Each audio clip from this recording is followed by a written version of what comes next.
നമസ്കാരം. മലയാളി വാർത്ത ഇൻസൈഡിലേക്ക് സ്വാഗതം. കണ്ണൂർ ADM ആയിരുന്ന നവീൻ ബാബുവിന്റെ മരണത്തെക്കുറിച്ച് അന്വേഷിക്കാൻ CBI വരുമെന്ന് ഏകദേശം ഉറപ്പായി. നവീൻ ബാബുവിനെ കൊന്ന് കെട്ടിത്തൂക്കിയതാണ് എന്ന സംശയം കുടുംബം ഉന്നയിച്ചതോടുകൂടി സർക്കാരാണ് അക്ഷരാർത്ഥത്തിൽ വെട്ടിലായത്. ജസ്റ്റിസ് ബെച്ചു കുര്യൻ ജോസഫിന്റെ മടയിലാണ് പിണറായി സർക്കാരും CPM-ഉം പോയി തലവെച്ചത് എന്ന് സാരം. ഇതിൽ നിന്ന് ഊരുക പ്രയാസകരമാണ് എന്ന് നിയമലോകം പറയുന്നു. പാലക്കാട് BJP ദയനീയമായി പരാജയപ്പെടുത്തിയ CPM-ന് പണി കിട്ടാൻ പോവുകയാണ് എന്ന് ചുരുക്കം. നവീൻ ബാബുവിന്റെ മരണം നടന്ന 1.5 മാസം തികയാനിരിക്കെയാണ് ഉത്തരം കിട്ടാത്ത ചോദ്യങ്ങളുമായി കുടുംബം കോടതിയിലെത്തിയത്. CBI അന്വേഷണം ആവശ്യപ്പെട്ടാണ് കുടുംബം ഹൈക്കോടതിയെ സമീപിച്ചത്. കുറ്റപത്രത്തിൽ വരുന്നത് വ്യാജ തെളിവുകൾ ആയിരിക്കുമെന്ന് കുടുംബം പറയുന്നു. CBI അന്വേഷണം ആവശ്യപ്പെട്ടുകൊണ്ടുള്ള ഹർജിയിൽ ഡിസംബർ 9-ന് വിശദമായ വാദം നടക്കും. ഹർജിയിൽ സർക്കാരിനോടും CBI-യോടും ഹൈക്കോടതി നിലപാട് തേടി. ഇതിൽ CBI അനുകൂല റിപ്പോർട്ട് നൽകുമെന്നാണ് മനസ്സിലാകുന്നത്. ഹർജിയിൽ തീരുമാനമാകും വരെ കുറ്റപത്രം പ്രതിക്ക് നൽകരുത് എന്നും നവീൻ ബാബുവിന്റെ ഭാര്യ കോടതിയിൽ ആവശ്യപ്പെടുകയാണ്.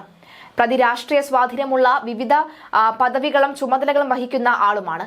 കുറ്റപത്രത്തിൽ വരുന്നത് കെട്ടിച്ചമച്ച തെളിവുകളാകുമെന്നാണ് ഹർജിക്കാരിയുടെ വാദം. പ്രതി എങ്ങനെ അന്വേഷണത്തെ സ്വാധീനിച്ചുവെന്നാണ് സംശയിക്കുന്നത് എന്ന് കോടതി ചോദിച്ചു.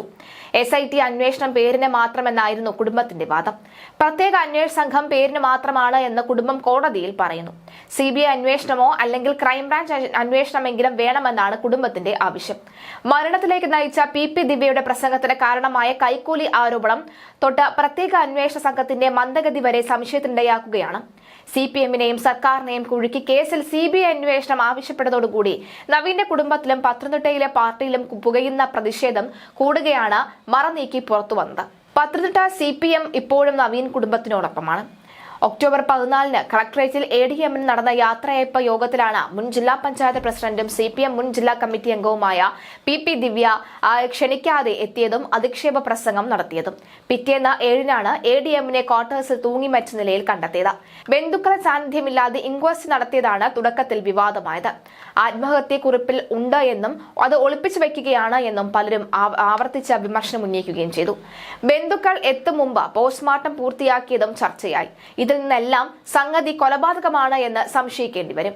ആദ്യം അസ്വാഭാവിക മരണത്തിന് കേസെടുത്ത പോലീസ് നവീന്റെ സഹോദരന്റെ പരാതി ലഭിച്ച് 3-ാം നാളിൽ ദിവ്യക്കെതിരെ ആത്മഹത്യാ പ്രേരണ കേസ് ചുമത്തി. ഇതോടെ ദിവ്യ ഒളിവിൽ പോവുകയും ചെയ്തു. മരണം നടന്ന 15-ാം നാളിൽ മുൻകൂർ ജാമ്യം നിഷേധിച്ച് കീഴടങ്ങുന്നതുവരെ ദിവ്യയെ പിടികൂടാതെ പോലീസ് ഒത്തുകളിച്ചു.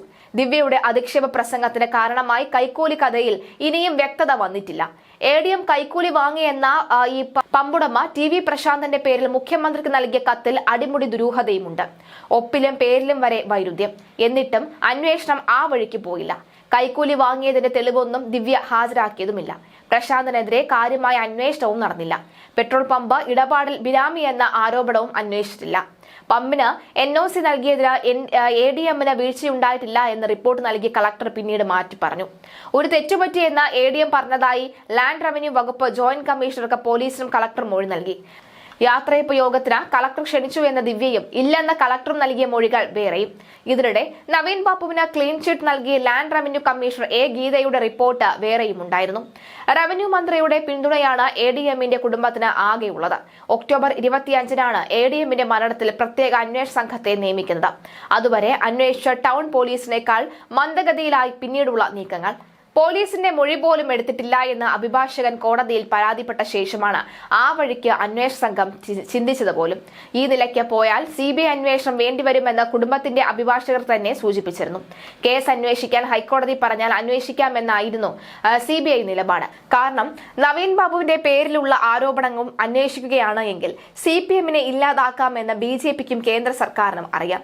ADM നവീൻ ബാബുവിനെ CPM കൊന്നതാണ് എന്ന സംശയത്തിലാണ് അദ്ദേഹത്തിന്റെ ഉറ്റബന്ധുക്കളും ഇപ്പോൾ. യാത്രയപ്പ് സമ്മേളനത്തിന് ശേഷം കണ്ണൂർ മുനീശ്വരൻ കോവിലിന് സമീപം ഔദ്യോഗിക കാറിലെത്തിയ നവീൻ ബാബുവിന് പിന്നീട് എന്ത് സംഭവിച്ചു എന്നതാണ് ദുരൂഹത.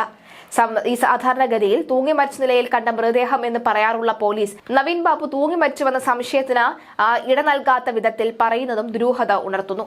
മൃതദേഹത്തിൽ നിന്ന് ആത്മഹത്യക്കുറിപ്പ് കിട്ടിയിട്ടില്ല എന്ന പോലീസിന്റെ വെളിപ്പെടുത്തലും അരിയാഹാരം കഴിക്കുന്നവർക്ക് വിശ്വസിക്കാൻ പ്രയാസമുണ്ട്. യാത്രയപ്പ് സമ്മേളനം കഴിഞ്ഞ് ഏതാണ്ട് 12 മണിക്കൂറിന് ശേഷം നവീൻ ബാബു ആത്മഹത്യ ചെയ്തതും ദുരൂഹത ഉണർത്തുന്നുണ്ട്. ബുധനാഴ്ച രാവിലെ 5 മണിക്ക് ഈ നവീൻ ബാബു ഒരു സുഹൃത്തിന് വാട്സ്ആപ്പ് സന്ദേശം അയച്ചതും ദുരൂഹതയുണ്ട്. പോലീസ് എത്തുമ്പോൾ നവീൻ നവീൻ ബാബുവിന്റെ ക്വാർട്ടേഴ്സ് തുറന്നു കിടക്കുകയായിരുന്നു. ഇതും ദുരൂഹതയുള്ള സംഭവമാണ്. മുനീശ്വരൻ കോവിലിന് മുന്നിൽ നവീൻ ബാബു കാറിൽ നിന്ന് ഇറങ്ങുമ്പോൾ തന്റെ ഒരു സുഹൃത്ത് കാസർഗോഡ് നിന്ന് വരുമെന്ന് ഡ്രൈവറോട് പറഞ്ഞിരുന്നു.